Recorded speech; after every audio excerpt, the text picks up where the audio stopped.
My name is Fraser. My name is Mark. And we are the hosts of the geekiest show alive.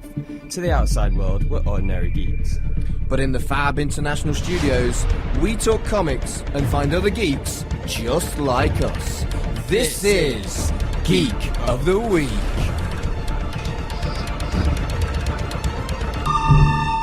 It's trade-off. We don't know where we're getting our comics from.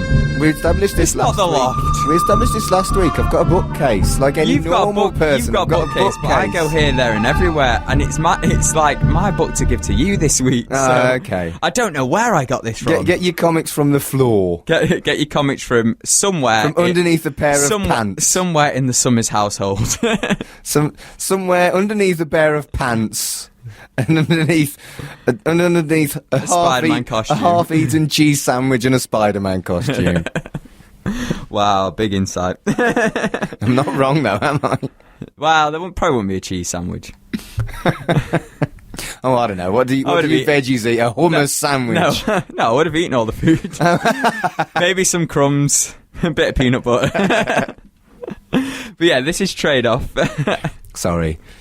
Mark and I have I was going to say very different opinions, but they're sort of melding now. They're slowly melding into a very unique one. We started off with very different opinions. Yeah. I was very childhood-friendly, Innocence, Archie, Marvel, DC, IDW. I'm sort of getting more and more converted. And anything bleak over here. And then bleaky over here.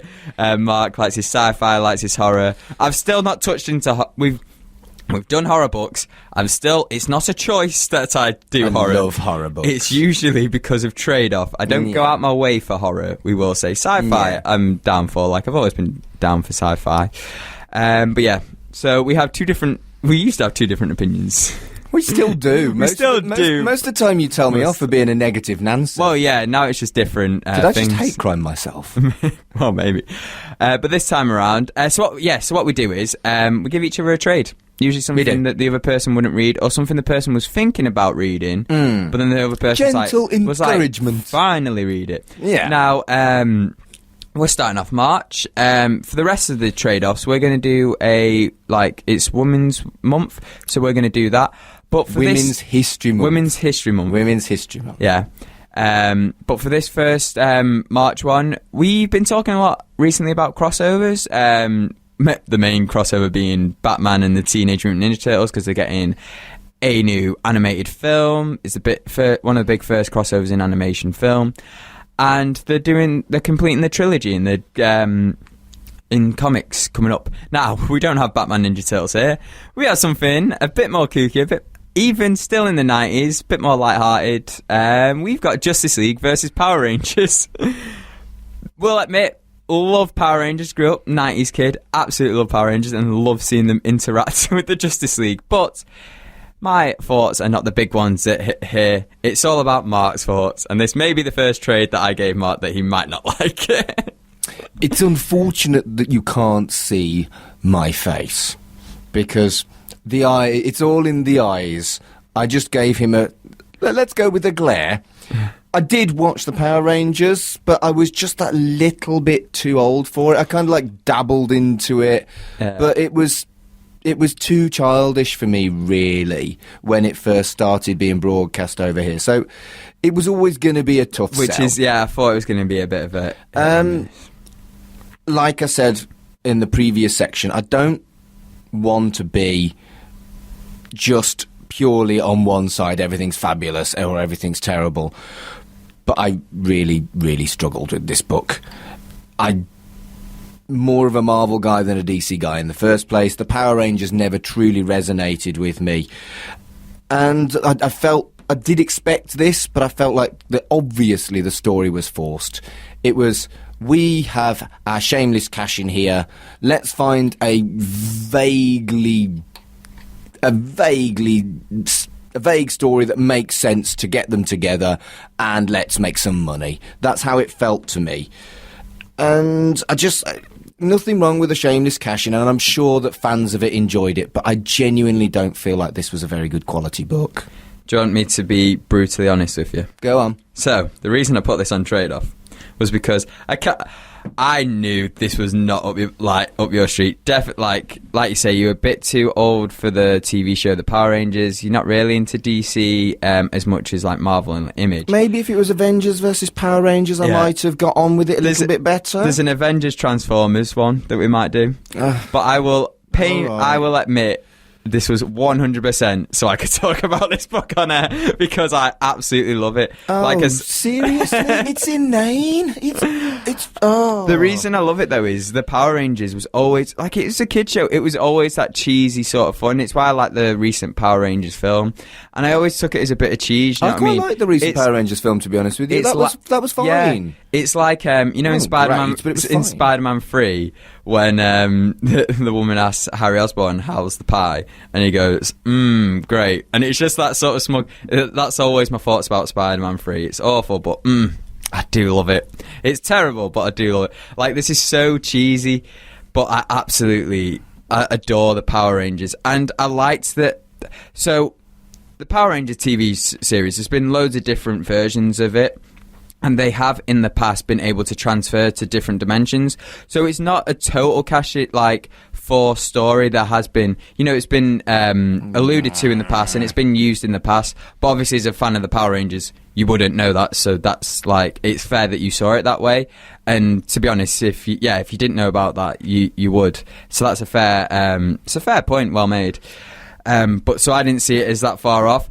What I did love was their interactions with Batman, because the art style of this is very much, it's not the gritty Justice League, it's in the poppy sort of Power Rangers world, so you've seen them all like that, and it works for characters like Superman and the Flash, obviously, because they're like that. But then when you see Batman, he just looks so miserable, and it's perfect. His interactions with the Power Rangers, because the Power Rangers obviously teenagers with attitude, but they're not really got attitude. They're just cheesy teenagers, and just Batman's just their characters don't have depth either. Not trusting anyone. Oh, they do. In the books they do, and in the thingy they do. They didn't in this. Well, that's because it's a crossover, and you've got to have you can't have time to to fully develop it. But the characters in the comics, don't worry, if you are a fan of Power Rangers, they do get depth in the comics. Right. Well, right. But what I will say is, I just loved the interactions, and I liked how Batman slowly warmed more and more to them, and then at the end it was a nice, happy team up. It was just a bit of cheese for your that's exactly warm your soul. And and you're not a fan of cheese. Some might say you're lactose intolerant. The Batman thing did work nicely. I will give you that. But it's such a cliche to have grumpy Batman. It's nothing. I wouldn't say a cliche. I would say it's a massive cliche. No, I'd say it's a character trait, because he's always grumpy. There's better ways of making him grumpy than just a grumpy old man with a bunch of kids. We're going to do a Supergirl book this month, and he's grumpy in that, and he's the stuff that they use a similar sort of Batman trait in this that they do in that, and it's been done. What was I reading recently that Batman did it in? Batman does it a lot anyway. He's always a massive grump. Oh, whenever he's teaming up with Hal Jordan, because he doesn't like Hal Jordan because he's the man without. Well, he's his whole thing is about willpower and not trying to be fearless. And Batman uses fear as an intimidation tactic, and that's basically Batman's powers are money and fear. And gadgets. And if they that sort of comes from the money. True. If they, if he scared the Power Rangers, I would not be down for that. But yeah, Can I go back to the art that you were talking about? Yeah. I can definitely see that it's good. The artwork is good, and it works. It suits the book. See, I'm creeping some positives in you. Yeah. I can see that it's good art. I can see that it suits the book. But just from a pure taste point of view, it wasn't to my taste. Yeah. I didn't think it was bad art.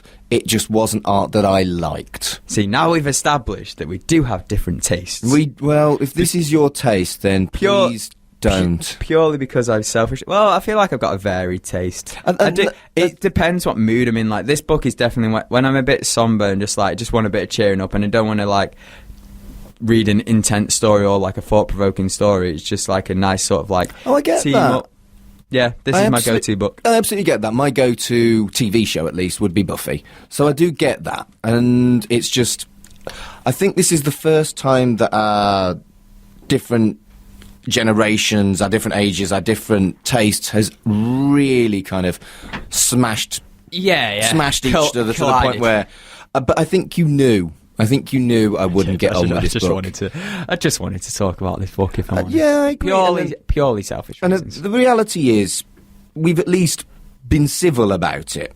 Exactly. But unlike I think those haters we were talking about in the news section. Yeah. And I think you expected me to at least be reasonable. And I knew... I'll be honest now. I knew you'd be giddy. And I didn't want to, Just get rid of the giddy. Yeah, fully corrupt and the I know child. you love this book, and I can understand why. See, I really struggled with it. Look at that. See, this is how people should be. So this book was clearly for me. Mark sees that, but he doesn't try and ruin it. I know that this isn't for Mark, but I don't try and force it on him. See, you did force it on me. You put it on trade-off. No, but you know what I mean. I wasn't forcing you to like it. I was like, no, you're wrong. No. You should like it because of this. I did force it on trade-off. Yes, that is fair. But this is how the internet should be. You are gonna get some nasty, nasty dark horror. That is headed your way. No, it's gonna be like a Chucky comic that I didn't even know existed. I bet it does. But that's what I mean. It's all about these civil discussions and stuff like that. And speaking of civil discussions, we always have it with our audience, and we want to know your geeky thoughts. Like we say, wonder Facebook, if there's anyone who's Tumblr. middling, who are like, doesn't deeply dislike it like I do, and doesn't adore it for all of its cheesy goodness Just like goes, you do. It's a thing. Yeah. It's all right. I suspect there aren't many out there with. No. I think this is very much a polarising book. We also want to know as well what your favourite kind of crossovers are. We've mentioned a few. We've mentioned a few. Obviously, the reason why we did this one was because of the Ninja Turtles and Batman one. We talked about the Avengers. Avengers and Transformers one, but there's loads out there. What's been your favourite and stuff like that? We kind of want to know that, and we might throw a load on. Might just do a whole crossover month. We could do a crossover section, couldn't we? Yeah. We've got our kind of like roaming section at the end of the show. We could do like a crossover. Yeah, thing. because you've got the CW crossovers and stuff like that. Yeah. But yeah, we'll have a think. But that's trade off for this week. We decided where we're getting our comics from. It's just all over. Yeah. To listen to Geek of the Week, be sure to tune in next week. Same geek time, same geek channel. And if you want to follow us on social media, it's at GOTW Radio on Twitter. Search for Geek of the Week Radio Show on Facebook. And to listen again, it's www.mixcloud.com/Geek of the Week Radio Show.